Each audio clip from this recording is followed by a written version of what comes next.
어서 오십시오. 안녕하세요. 네. 어제 저녁 그 강원도 동해안 일대에서 국가 재난사태급 대형 화재 발생했잖아요. 네네. 이에 대해서 방송사들 제대로 보도했는지, 예. 우선 특히 뭐 속보 편성 이런 거 제대로 했는지 네. 이거 한번 짚어봅시다. 예, 어제 저녁 7시 17분쯤 고성 산불이 발생했는데요. 네. 지금 보도들을 보면 인제 산불, 뭐 고성 산불에서 굉장히 많은 산불이 지금 며칠 전부터 계속 있었잖아요. 부산에서도 있었고. 예. 그래서 이게 비슷비슷한 산불 보도가 그냥 쭉 있었기 때문에 어떤 것이 속보인지 굉장히 막 혼동스러워 하시더라고요. 예. 그런데 일단 지금 우리가 국가재난사태급 대형 화재라고 하는 것은 고성 산불을 이야기합니다. 예. 고성 산불 소식을 처음 리포트한 시간은 JTBC와 YTN, 연합뉴스TV, SBS, KBS가 모두 저녁 8시부터 10시 사이에 저녁 종합뉴스가 편성되어 있어요. 그렇죠. 그래서 요 사이에 거의 다 보도를 했습니다. 뉴스 편성 시간에? 네, 뉴스 시간에. 당연한 얘기죠, 이거는. 그렇죠. 네. 근데 저희가 확인해 보니까 MBC와 채널A는 그 자사 방송 시간에 뉴스 시간에 인제 산불 관련 보도만 있었고요. 고성 산불에 대해서는 보도를 하지 않았습니다. 그래요. 그리고 MBN은 비슷한 시간대 편성돼 있었는데 아예 산불 관련 보도가 없었습니다. 전혀? 네. 예, 그래도 어찌됐든 산불 소식을 처음 내놓는 시간이 마침 전 방송사들의 뉴스 시간이었기 때문에 이전과는 달리 속보가 나왔느냐 아니냐 이건 그다지 중요한 것으로 보이지 않습니다. 네네. 인지되자마자 다 보도했다라고 생각되고요. 예. 그런데 고성 산불을 보도하지 않고 인제 산불만 보도했던 채널A는 조금 분위기 파악 못하는 이런 보도를 했다라는 생각이 들었는데요. 어떤 보도였는데? 채널A의 제목이 태풍 같은 강풍, 양간 지방의 산불 속출이라는 4일 어제 보도에서요. 그제부터 시작된 강릉 벚꽃축제 행사장입니다. 영동 지방에 태풍급 강풍이 예보되면서 강릉시는 축제를 잠정 중단했습니다라는 기자의 첫 멘트를 방송했습니다. 네. 그런 다음에 연일 건조한 날씨에 강한 바람까지 더해지면서 산불도 속출한다.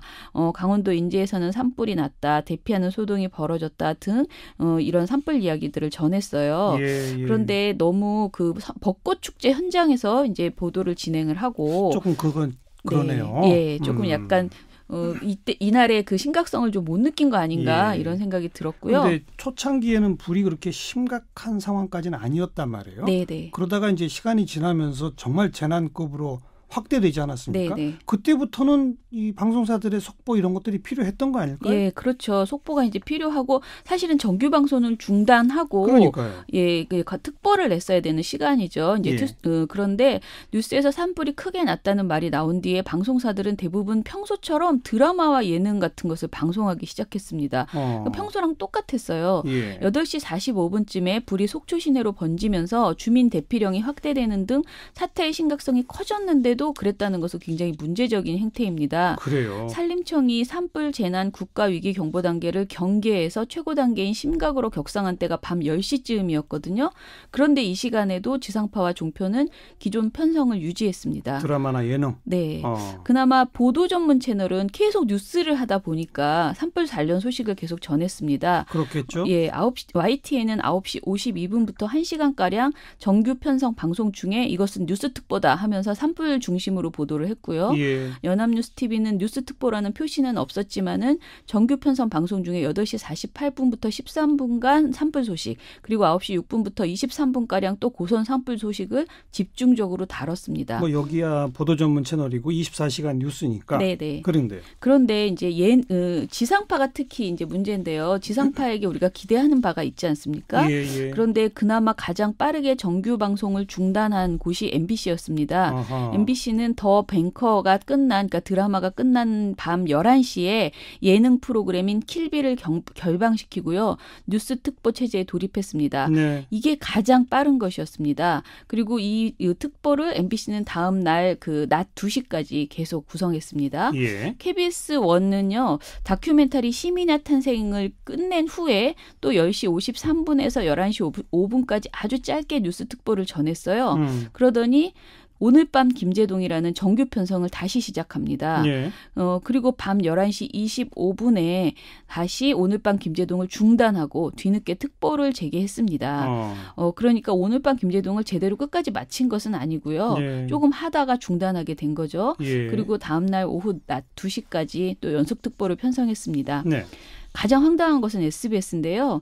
SBS가 예능 프로그램 방송 도중인 밤 11시 52분부터 58분까지 잠깐 특보를 방영했다가 다음날 새벽 12시 46분부터 산불 소식을 집중적으로 전했습니다.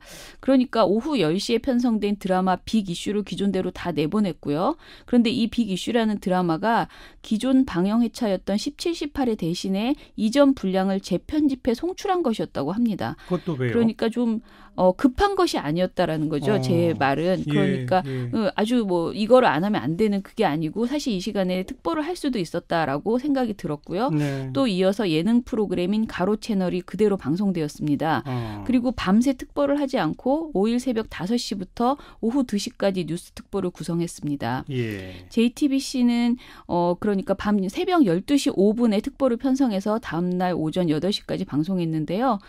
결론적으로 말씀드리면은 KBS, MBC, JTBC, YTN, 연합뉴스TV가 밤새 특보를 했다라고 보시면 됩니다. 다른 방송국들은요? TV조선 채널A, MBN은 특보를 편성하지 않았습니다. TV조선은 4일 뉴스9 리포트 외에는 특보가 전혀 없었고요. 채널A도 아까 말씀드린 그 저녁 종합 뉴스에서 산불 보도한 것 외에는 특보가 없었고요. 네. MBN은 아예 뉴스에서도 보도하지 않았고 특보도 없었습니다. 예. 네. 그러니까 MBN이 가장 적게 보도한 거네요. 한마디로. 그렇죠. 네네.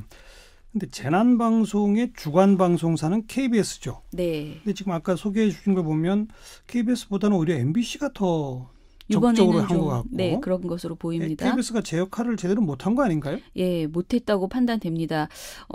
말씀하신 것처럼 KBS는 재난방송 주간방송사이고요. 국가기관 방송사라고 하죠. 그러니까요. 그런데 이날 화재 발생 시간 4시간여가 흐른 밤 11시 25분에서야 본격적인 재난 관련 특보체제로 돌입을 해서 이것은 사실상 늑장 방송이었다라는 비판을 면하기 어렵습니다. 그렇죠. 그리고 대비 구조 관련 정보 전달보다는 주로 관찰자 시점에 그 화재 상황을 중계하는 데 치중해서 이것 또한 다른 방송사와 크게 다르지 않았다. 근데 이게 우리가 재난방송 주간사에게 기대하는 바가 있기 때문에 그러니까요. 그것에 비해서 너무 소홀했다라는 비판이 이어졌습니다. 예. 그런데 따지고 보면요. 또 이런 의무가 KBS에만 있는 것은 아닙니다. 현행에 방송통신발전기본법이 있어요. 이 법에는 국가 또는 지방자치단체 차원의 대처가 필요한 재난이 일어났을 때 지상파, 종편 등의 방송사는 재난의 대피구조, 복구 등에 필요한 정보를 신속하고 정확하게 제공해 그 피해를 줄일 수 있는 재난방송을 해야 한다라고 정해 있어요. 해야 한다. 네, 그러니까 지상파뿐 아니라 종편도 종편도 해야 되는 거예요. 예, 모든 방송사들이 이런 의무를 가지고 있다는 건데요. 그러네요. 문제는 방송사 대부분이 재난 지역 주민들에게 도움이 되는 구체적이고 체계적인 대피 구조 정보를 전한 게 아니고 주로 그냥 화재 상황을 중계하는 데 집중해 있었다라는 거고요. 예를 들면 국민들은 대피소는 어디로 가야 하는지, 이동 경로는 어디가 안전하고 어디가 위험한지 같은 정보를 빨리빨리 제공받고 싶었는데 그렇죠. 이런 것을 방송을 통해서는 거의 제공을 못 받았다. 네. 이런 지적이 많습니다. 예. 그리고 오보도 나왔는데요. MBC는 속초에 가스 충전소가 폭발했다는 속보를 전했지만 후에 사실이 아닌 걸로 밝혀져서 정정 방송을 하기도 했습니다. 이러다 보니 시민들은 대부분 TV를 보지 않고 SNS를 통해서 화재 상황과 대피 정보 등을 확인해야 하는 이런 상황에 이르렀습니다. 근데 뭐 그 SNS를 사용 안 하거나 못 하시는 분들도 많을 텐데. 네. 그래서 이런 지상파나 종편이 이런 의무를 갖고 있는 거 아니겠습니까? 그렇죠. 또 장애인 분들을 대비해서 왜 수화 방송 뭐 이런 거 있잖아요. 네네. 근데 그걸 안 했다고요? 예, 이거를 안 했습니다. 굉장히 늦게 오늘 아침에서야 거의 대부분이 했고 어제 저녁엔 전혀 안 했더라고요. 예. 저희가 찾아보니까 정말 단 한 곳도 방송국이 KBS도 네, 단 한 곳도 하지 않았습니다. 어제 저녁에 전국 장애인 차별 철폐 연대, 우리가 전장연이라고 줄이는 단체가 있는데요. 예. 이 연대 단체에서 페이스북에 두 공중파 방송국 KBS, MBC는 재난 속보에 수어 통역을 지원하십시오라는 글을 올렸습니다. 전장년은 속초 고성 지역에 있는 분들이 위험에 노출된 상황이다. 그 중에는 청각 장애인도 있을 것이다. 그런데 국가재난주간 방송사인 KBS는 물론 MBC 등 공중파 뉴스 속보에서 수어 통역이 전혀 없는 상황이다. 예. 장애인도 재난 속보를 듣고 안전해질 권리를 보장해달라라고 주장했습니다. 그래야죠. 예, 재난방송 주간방송사 KBS는 노약자, 심신장애인 및 외국인 등 재난 취약계층을 고려한 재난정보 시스템을 의무적으로 구축해야 하지만 이 중에서 가장 기본적인 수어 통역조차 제 시간에 제때 지원하지 못한 것입니다. 네, 네. 저희가 언제부터 수어 통역을 하게 이제 시작했는지를 좀 체크해봤습니다. KBS는 수어 보도는 4월 5일 그러니까 오늘 오전 8시 뉴스 특보부터 구성했습니다. 예. 그 이전에 없었다는 뜻이고요.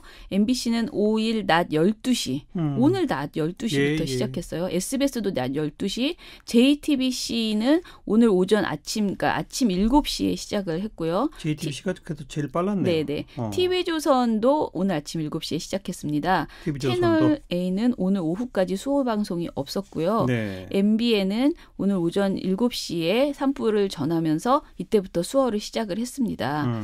정리해드리면 어제 저녁에는 모두 수어 방송을 하지 않았고 오늘 오전 7시에 JTBC, TV조선, MBN이 시작한 게 처음 시작이었다라는 알겠습니다. 것이죠. 네. 네. 수어 방송을 해야 하는 법적 의무는 없나요? 있습니다. 있어요? 네. 방송법 제69조에는요. 방송사업자는 대통령이 정하는 바에 의해 장애인의 시청을 도울 수 있도록 노력해야 하며 필요할 경우 방송통신위원회는 기금에서 그 경비의 일부를 지원할 수 있다라고 규정되어 있습니다. 예. 근데 이거는 도울 수 있도록 노력해야 한다라고 해서 굉장히 애매하잖아요. 예. 그래서 저도 처음에는 이게 의무가 아닌 줄 알았습니다. 그런데요. 그런데 방송법 시행령에는 보다 선명한 문구가 있더라고요. 뭐라고요? 시행령 52조에 장애인의 시청 지원이라는 조항이 있는데요. 여기에는 방송사업자는 장애인의 시청을 돕기 위하여 방송 프로그램에 대하여 한국 수어 그리고 폐쇄 자막 화면 해설 등을 이용한 장애인 방송을 하여야 한다라고 되어 있어요. 한다. 네, 반드시 해야 한답니다. 이거는. 네. 다만 다음 각 호의 방송 프로그램을 제외한 방송에는 비율을 정하여 할 수 있다라고 되어 있습니다. 그러니까 네. 모든 방송을 다 하지는 못할 것 아니냐. 예, 예. 방송사업자의 제작 여건과 또 시청자들이 이걸 다 보지 않으니 예. 적당히 비율을 정해야 한다. 그런데 비율에서 완전히 제외된 것들이 있습니다. 반드시 이것은 무조건 해야 된다라고 무조건. 한 것이 뭐예요? 지금 말씀드린 재난방송 그리고 민방위 경보방송. 그렇죠. 네. 그리고 또 있어요. 장애인 복지법 시행령에 따른 방송 프로그램. 그러니까 장애인을 위한 프로그램. 예, 예. 그리고 장애인의 방송 시청이 반드시 필요하다고 판단되어서 방송통신위원회가 규칙으로 정한 방송 프로그램. 그리고 장애인의 복지를 목적으로 편성된 방송 프로그램은 반드시 이런 장애인 방송을 하게 되어 있고요. 네, 네. 이런 방송을 해야 하는 사업자가 KBS만 있는 게 아니고요. 지상파, 위성방송, 종편, 보도 전문 채널 모두에게 부과되어 있습니다. 네, 이런 네. 의무가. 예. 근데 어느 방송사도 제대로 이것을 인지하지 못하고 있는 것 아닌가 이런 생각이 들었고요. 예. 한마디로 방송사에게는 의무가 있는데 방송통신위원회가 필요하면 경비의 일부는 지원해 준다라는 것이고요. 예. 다른 것들은 비율을 정해서 보도를 하지만 재난방송은 반드시 수어를 해야 된다. 그런데 특보를 하면서도 안 했다. 네, 그런 이런 거죠. 법이 있다는 걸 방송사가 모르지 않을 거 아니에요. 저도 굉장히 혼동스러운데요. 모르는 것 같기도 하고 또 알지만은 돈이 없다. 우리가 지금 경제적으로 어렵다. 이런 것들이 핑계가 아닐까 좀 그런 생각이 들었습니다. 특히 방송사들이 평소 장애인을 위한 방송 서비스를 우리가 당연히 해야 하는 어떤 의무라고 생각하지 않고 예. 정부 예산이나 기금을 통해서 지원을 받아야만 하는 어떤 예외적인 서비스로 생각하고 있는 것 아닌가. 왜냐하면 실제로 방송통신위원회의 기금을 통해서 많은 부분을 지원받고 있거든요. 네. 그러니까 뭘 더 하라고 하면 지원 안 해주면 안 할래. 이런 식의 태도를 지금 보이고 있는 것 아닌가. 이런 생각이 들었습니다. 예. 이번에도 만약에 이렇게 갑자기 느닷없이 발생하는 재난에서 속보에서 이런 수어를 하려면 사실은 상시 수어 담당자가 채용되어 있어야 되는 것 아니냐. 그렇죠. 이런 지적이 있었어요. 근데 그게 이게 부담이 된다. 싫다는 거죠. 힘들다는 거죠. 네. 실제로 서울 장애인 차별철폐연대와 언론개혁 시민연대 그리고 장애의 벽을 허무는 사람들 등 13개 시민사회단체가 KBS에게 저녁 종합뉴스 뉴스9에서 수어방송을 제공해달라고 요청한 바가 있습니다. 매일매일. 네네. 그런데 KBS는 TV 화면의 제약성, 즉 화면 그 하단 한쪽 끝이 가려짐으로써 비장애인 시청자들이 느낄 불편을 이유로 들면서 현재 실시할 수 없다는 답을 내놓은 바 있습니다. 이게 최근이에요. KBS는 KBS KBS 스스로 KBS 공정성 가이드라인 속에 우리는 소수 계층의 사람들도 고루 참여하고 시청할 수 있도록 프로그램을 전체 장르에 걸쳐서 뭐 이런 것들을 준비하게 한다라고 해놓고 예. 정작 정말 중요한 순간조차도 장애인 시청자들을 위한 서비스를 못했다. 이것에 대해서 반성해야 된다 생각하고요. 예. KBS만이 아닌 모든 방송사들이 자신들에게 이런 의무가 있다는 것을 알고 아까 법상 다 그렇게 돼 있더라고요. 시스템을 재정비해야 된다라고 예. 생각을 합니다. 예. 특히 제가 아까 말씀드린 그 비율이 있다고 했잖아요. 네. 그런데 이 수어 방송이 방송 시간 중에 5% 정도 해도 되고 해야 되는 것으로 되어 있어요. 예. 그리고 화면 해설 방송은 10%가 의무 편성입니다. 예. 그런데 요 의무만 맞추면 된다라고 생각하지 말고 보다 적극적으로 이런 방송 장애인 방송들을 많이 해야 된다라고 생각을 하고요. 예. 최소한의 것만 하려고 하지 마시고 제발 최대 목표를 좀 세워주셨으면 한다 이런 생각을 합니다. 특히나 재난의 경우 뭐 단 몇 명이라도 장애인들이 수화 방송을 보고 대피한다면 네. 그분들의 목숨을 구하는 거 아니겠습니까? 그러니까요. 예. 그런 의미에서 책임감, 의무감을 가져야 되겠고요. 네. 어제 저녁 오늘까지의 방송 보도는 전반적으로 나쁨이네요. 네, 나빴습니다. 특별히 잘한 것도 없고. 네. 네. 수고하셨습니다. 미디어 포커스 민주언론 시민연합의 김원경 사무처장이었어요. 수고하셨습니다. 감사합니다.